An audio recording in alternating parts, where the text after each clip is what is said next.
Hello dear students, lockdown के दौरान चलाए गए हमारे प्रोग्राम जीरो से हीरो का ये सेकंड पार्ट है। फर्स्ट पार्ट में हमने इंपेरेटिव सेंटेंसेस बनाना सिखाया था। आज के इस वीडियो में हम सिखाने जा रहे हैं use of is am are, how to make sentences, अर्थात इजमार का प्रयोग करते हुए किस प्रकार हम इंग्लिश बोल सकते हैं, सेंटेंस बना सकते हैं। Without wasting time let us start. देखिए, कोई भी हिंदी का वाक्य जिसके अंत में होता है, होती है, हो, हूं आए, ऐसे सेंटेंस में इजमार का प्रयोग किया जाता है। सबसे पहले सब्जेक्ट का प्रयोग किया जाता है, उसके बाद में इजमार का और फिर नाउन का प्रयोग किया जाता है। कुछ एग्जाम्पल लेते हैं। जैसे सब्जेक्ट के तौर पर विशेषकर प्रयोग किए जाने वाले नाउन और प्रोनाउन होते हैं ही, सी, यू, आई, वी, दे और एनी नेम। राइट। अब नाउन की बात है। पहले की वीडियो में हम बड़े विस्तार से नाउन के बारे में आपको समझा चुके हैं। आइए कुछ एग्जाम्पल नाउन के ले लेते हैं। जैसे डॉक्टर, टीचर, आर्टिस्ट, सिंगर, इस प्रकार के एग्जाम्पल हम ले सकते हैं। और हमने जो प्रयोग करना है इजमार का, वो यहां बीच में लिख लेते हैं। अब देखिए, सब्जेक्ट के साथ और नाउन के साथ इजमार का प्रयोग करते हुए कैसे हम अनेकों सेंटेंस बनाना शुरू करते हैं। अब देखिए, सपोज कीजिए singer, he is singer, I am singer, they are doctor, Ram is an artist. Right. इस प्रकार से आप इजमार का प्रयोग करते हुए एक नहीं हजारों सेंटेंस बना सकते हैं। अब है हमारा सेकंड रूल, वो है subject plus is am are plus adjective.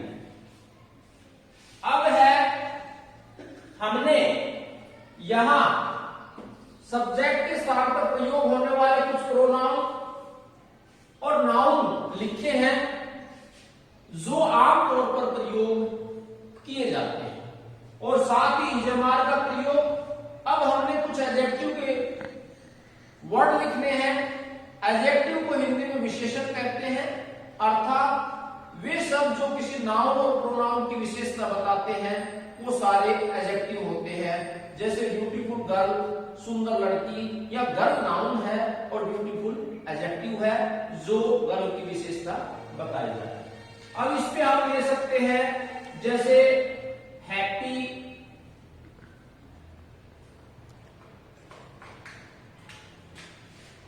Happy ले सकते हैं, सैड ले सकते हैं, इसके साथ हम हैंडसम ले सकते हैं, इसके साथ ब्यूटीफुल ले सकते हैं। राइट। ये हम कुछ एडजेक्टिव ले सकते हैं। अब देखिए हम कैसे बनाते हैं। राम इज हैप्पी, राम खुश है, दे आर हैप्पी, वे खुश है, ही इज हैंडसम, वह सुंदर है, सी इज ब्यूटीफुल, वह सुंदर है। ये देखिए, हैंडसम का प्रयोग हमेशा लड़के के लिए होता है और ब्यूटीफुल का प्रयोग हमेशा लड़की के लिए किया जाता है। इस प्रकार से और अन्य एग्जाम्पल से आप सेंटेंस बना सकते हैं। अब देखिए एक विशेष बात यह है कि यहां जिन सेंटेंसेस में हो आता है या है आता है उसमें आप आर्टिकल ए और एन का प्रयोग कर सकते हैं। अब है जिन वाक्यों के अंत में होता है होती आता है उसको हम कैसे उनको इंग्लिश में सेंटेंस बनाते हैं। जैसे चीनी मीठी होती है, शुगर इज स्वीट। हम कह सकते हैं चाय गर्म होती है, टी इज हॉट। हम कह सकते हैं कि मनुष्य मरणशील है, मैन इज मॉर्टल। बर्फ ठंडी होती है, स्नो इज कोल्ड। इस प्रकार से अनेक एग्जाम्पल ले सकते हैं। लेकिन यहाँ ध्यान देने वाली बात यह है कि जिन वाक्यों में होता है या होती आती है उसमें कभी भी किसी आर्टिकल का प्रयोग न करें, क्योंकि इनमें आर्टिकल का प्रयोग नहीं होता है। अब तीसरे रूल की तरफ बढ़ते हैं। This, that, this, those plus is am are plus any noun. अब देखिए दिस का अर्थ होता है यह, इसका प्रयोग हमेशा समीप की वस्तुओं के लिए किया जाता है। दैट का अर्थ होता है वो हमेशा दूर की वस्तुओं के लिए किया जाता है। दिस और दैट का प्रयोग हमेशा सिंगुलर नाउन के लिए किया जाता है। और दीज और दोज इनका प्रयोग प्लुरल, दीज का प्रयोग समीप के लिए, दोज का प्रयोग दूर के लिए किया जाता है। अब हम एग्जाम्पल्स और अनेक ले सकते हैं। जैसे यहां हम दिस, दैट, दीज और दोज का प्रयोग कर सकते हैं। अब देखिए यहां इजमार प्लस एनी नाउन। जैसे बुक, ट्री, टॉय, ऐसे और भी एग्जाम्पल हम ले सकते हैं। अब देखिए दिस इज ए बुक, नजदीक हो तो दिस इज ए बुक, और वही बुक दूर हो दैट इज बुक। ठीक है। और नजदीक प्लुरल हो, दीज आर बुक्स, ये पुस्तकें हैं, दोज आर बुक्स, वो पुस्तकें हैं। This is a pen, that is a pen, these are pens, those are pens. इस प्रकार से आप अनेकों एग्जाम्पल्स के साथ अनेकों हजारों सेंटेंस बना सकते हैं। अब आइए हम बढ़ते हैं रूल नंबर 4 की तरफ। There plus is am are plus noun. देखिए यहां देयर का अपना कोई अर्थ नहीं होता है, बल्कि इसका प्रयोग हमेशा किसी भी सेंटेंस की बनावट को पूरा करने के लिए किया जाता है। जैसे देयर इज ए टेम्पल, मंदिर है। There is a well in the garden, बगीचे में कुआं है। देयर इज मैनी पीपल्स, बहुत से व्यक्ति हैं। ठीक है। इस प्रकार से हम अनेकों एग्जाम्पल्स के साथ सेंटेंस का स्ट्रक्चर बना सकते हैं। अब आइए बढ़ते हैं rule number 5। Subject plus is am are plus V3। ये पेशिव वॉइस का सेंटेंस है। V3 वर्ब की थर्ड फॉर्म का प्रयोग हमेशा पेशिव वॉइस में होता है। और हिंदी के वाक्य में जाता है, जाती है, इस प्रकार का भाव अवश्य ऐसे सेंटेंसेस में मिलेगा। अब कैसे बनाते हैं देखिए आप। जैसे हम कहें फुटबॉल खेला जाता है, फुटबॉल इज प्लेड, मुझे पढ़ाया जाता है, आई एम टोट, उसे पढ़ाया जाता है, शी इज टोट। इस प्रकार से हम अनेकों एग्जाम्पल्स के साथ हम पेशिव वॉइस बना सकते हैं। राइट। अब बढ़ते हैं रूल नंबर 6 की तरफ। Subject plus is am are plus V4 plus object. V4 का मेरा कहने का भाव है V1 प्लस ING। यह सेंटेंस, यह रूल हमेशा प्रेजेंट कंटिन्यूस के टेंस के सेंटेंस में प्रयोग किया जाता है। ऐसे हिंदी के वाक्य जिनमें रहा है, नहीं है, आए, वो सारे प्रेजेंट कंटिन्यूस के सेंटेंस होते हैं। अब जैसे एग्जाम्पल ले, मैं पत्र लिख रहा हूं, I am writing a letter. Sita पत्र लिख रही है, Sita is writing a letter. ठीक है, वह पुस्तक पढ़ रहा है, he is reading a book. ठीक है, इस प्रकार के एग्जाम्पल ले सकते हैं। और भी अनेक सेंटेंस हम बना सकते हैं, जैसे माँ भोजन पका रही है, the mother cooking is cooking food, right. माली फूल तोड़ रहा है, gardener is plucking the flowers, right. इस प्रकार के और ज्यादा एग्जाम्पल्स हम बना सकते हैं। अब रूल नंबर 7 पे आ सकते हैं, subject plus is am are plus being plus बी3। जब हम प्रेजेंट कंटीन्यूअस का सेंटेंस को पैसिव वॉइस में कन्वर्ट करते हैं, तो ये ध्यान दीजिए कि हमेशा इजमार के साथ बीइंग प्लस बी3 का प्रयोग किया जाता है। और ऐसे हिंदी के वाक्यों में हमेशा जा रहा है, जा रही है, ऐसे संकेत, ऐसे भाव अवश्य मिलते हैं। तो देखिए कैसे हम बनाते हैं ऐसे सेंटेंस को। जैसे फुटबॉल खेला जा रहा है, फुटबॉल इज बीइंग प्लेड। पढ़ाया जा रहा है, पढ़ाया जा रहा है, मुझे पढ़ाया जा रहा है, I am being taught, right. इस प्रकार के सेंटेंस आप बना सकते हो। ठीक है, अब है आगे rule number 8, subject plus is am are plus to plus V1 plus object. ये देखिए इंग्लिश बोलने का इंटरेस्टिंग रूल है। हम कैसे एक नया रूल के साथ सेंटेंस बनाते हैं, आइए देखिए। इस प्रकार के रूल वाले सेंटेंसेस में हमेशा प्लान अर्थात योजना का भाव होता है। जैसे वह आने वाला है, वह जाने वाला है, रेलगाड़ी स्टेशन पर पहुंचने वाली है, पियर द्वारा पियर घंटी बजाने वाला है।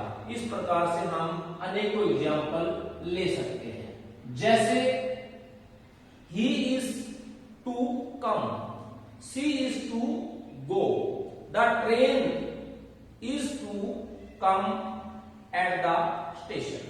या रेलगाड़ी के लिए मैं कहना चाहूंगा कम की अपेक्षा अराइव शब्द यूज किया जाए, वर्ड यूज किया जाए तो ज्यादा बेटर है, राइट। अब हम पढ़ते हैं अगले रूल की तरफ, subject plus is am are plus about plus to plus V1 का प्रयोग करते हैं।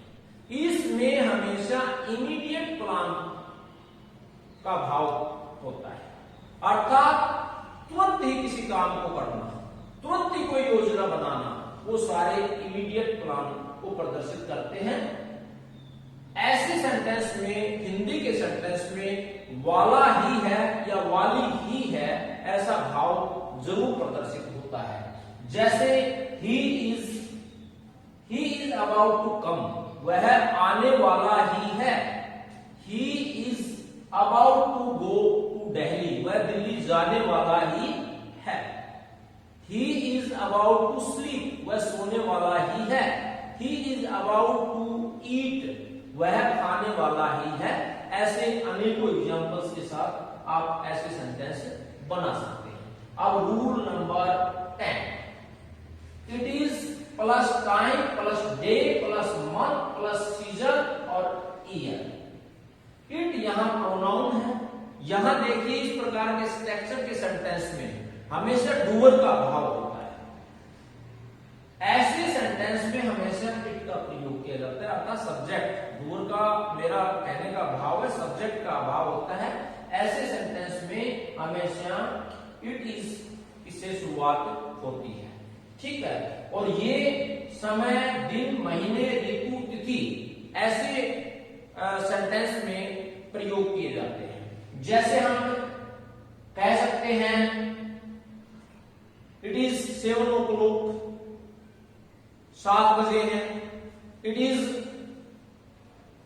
4:30 PM, शाम के 4:30 बजे हैं। कह सकते हैं इट इज संडे टुडे, आज रविवार का दिन है। इट इज समर, ग्रीष्म ऋतु है। इस प्रकार से हम प्रयोग कर सकते हैं। आगे हम एग्जाम्पल के तौर पर कह सकते हैं it is month of June, जून का महीना है, it is month of December, दिसंबर का महीना है। इस प्रकार से आप बहुत सारे हजारों सेंटेंस बना सकते हैं। अब आगे बढ़ते हैं rule number 11, it plus is plus subjective case. ऐसे सेंटेंस हिंदी के वाक्य जिनमें ही तो है ऐसा भाव प्रदर्शित होता है, वैसे सेंटेंस को इंग्लिश के सेंटेंस में कन्वर्ट करने के लिए it is plus subjective case का प्रयोग किया जाता है। यहां मैं सब्जेक्टिव केस के बारे में थोड़ा बताना चाहूंगा। प्रोनाउन में एक सब्जेक्टिव केस होता है, एक ऑब्जेक्टिव केस होता है। सब्जेक्टिव केस क्या होता है? वे प्रोनाउन जिनका प्रयोग हमेशा सब्जेक्ट के स्थान पर प्रयोग होता है वे सब्जेक्टिव केस होते हैं, जैसे I, we, you, he, she, it, they, right. और इसी प्रकार ऑब्जेक्टिव केस में प्रयोग किया जाता है मी का, अस का, हिम का, हर का, यू का, इट्स का, ऐसे वहां ऑब्जेक्टिव केस के रूप में प्रयोग किया जाता है। तो मेरा कहने का भाव ये है कि इट इज के साथ कभी भी ऑब्जेक्टिव केस जैसे मी, हिम, देम, इन का प्रयोग करने से बचे। हमेशा सब्जेक्टिव केस अर्थात आई, वी, यू, ही, सी, इनका प्रयोग अवश्य करेगा और होता भी नहीं का प्रयोग है। जैसे इट इज आई, मैं ही तो हूं, इट इज यू, तुम ही तो हो, इट इज दे, वे ही तो हैं। ऐसे आप अनेक सेंटेंस बना सकते हैं। है ना इंटरेस्टिंग और मैजिकल वे? रियली? तो आप कोशिश करें और इस प्रकार से सेंटेंस इस एग्जांपल्स के अलावा और ज्यादा एग्जांपल्स के साथ आप हजारों सेंटेंस को बनाना सीखें। अब रूल नंबर 12 अर्थात 12 का रूल है there is nothing but plus noun. इसका सेंटेंस हिंदी के सेंटेंस में भाव होता के अलावा कुछ नहीं है। जैसे कहें हम देयर इज नथिंग बट सनो, बाहर बर्फ के अलावा कुछ नहीं है। ये कह सकते हैं there is nothing but dust, बाहर धूल ही धूल है। There is nothing but trees, बाहर पेड़ ही पेड़ है। इस प्रकार से आप और सेंटेंस बना सकते हैं। अब आते हैं रूल नंबर 13 और लास्ट रूल है आपका, वे सेंटेंस जिनमें इंटरोगेटिव अर्थात प्रश्न पूछने का भाव होता है उनमें हम इजमार का प्रयोग देखिए कैसे करते हैं। ऐसे सेंटेंस की शुरुआत होती है व्हाट से, हु से, हुज से, वेयर से, व्हाई से, हाउ से और प्लस इजमार प्लस नाउन। देखो इंटरोगेटिव सेंटेंस दो प्रकार के होते हैं, मैं बताना उचित समझूंगा। एक तो वो सेंटेंस होते हैं जिनकी शुरुआत किसी हेल्पिंग वर्ब से होती है। हेल्पिंग वर्ब का अर्थ होता है इजमार या वाजवर, राइट। या वे सेंटेंस होते हैं जिनकी शुरुआत डब्ल्यूएस फैमिली से होती है। जिनकी शुरुआत हेल्पिंग वर्ब इजमार से होती है उनका आंसर हमेशा यस और नो में होता है, और जो डब्ल्यूएस फैमिली से शुरू होते हैं उनका आंसर देने के लिए आपको कोई न कोई रीजन देना होता है, आंसर देना होगा।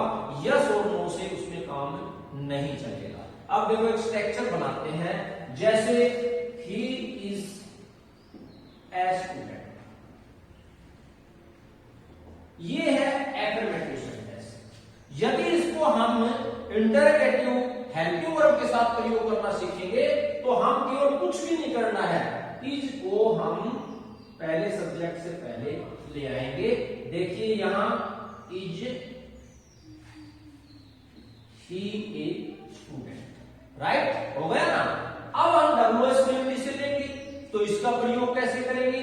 देखिए कुछ नहीं करना है, आपको हेल्पिंग वर्ब से डब्ल्यूएस फैमिली का सेंटेंस जोड़ देना है, ठीक है, राइट। यहां जैसे आप हु का प्रयोग कर सकते हो, इसी प्रकार के सेंटेंस में आप उसके बाद में किसी भी हेल्पिंग वर्ब, इजमार और वाज वर्ब का प्रयोग कर सकते हैं, राइट, क्लियर। अब देखिए यहां व्हाट का अर्थ होता है क्या, इसका प्रयोग हमेशा निर्जीव के लिए किया जाता है। हु का प्रयोग हमेशा सजीव के लिए किया जाता है और इसका अर्थ होता है कौन, हुज का अर्थ होता है किसका या किसकी, वेयर का प्रयोग कहां, इसका विशेषकर प्लेस के लिए प्रयोग किया जाता है, और वाही का अर्थ होता है क्यों, इसका प्रयोग सदैव रीजन के लिए किया जाता है। अब एक एक दो एग्जांपल्स हम लेते हैं, जैसे व्हाट इज दिस, यह क्या है, व्हाट इज दैट, वह क्या है, व्हाट आर दोस, वो क्या है। इसी प्रकार हम कह सकते हैं हु एम आई, मैं कौन हूं, हु इज ही, वह कौन है, हु इज योर फादर, तुम्हारा पिता कौन है। इसी प्रकार हम कह सकते हैं whose pens are those, whose pens are these। इसी प्रकार से हम एग्जाम्पल ले सकते हैं वेयर का प्रयोग, where is your pen, right. इस प्रकार से आप अनेकों एग्जाम्पल्स ले सकते हैं। डियर स्टूडेंट्स, यदि आप स्क्रीनशॉट लेना चाहते हैं तो मैं 1 मिनट के लिए हट जाता हूं, आप स्क्रीनशॉट ले सकते हैं।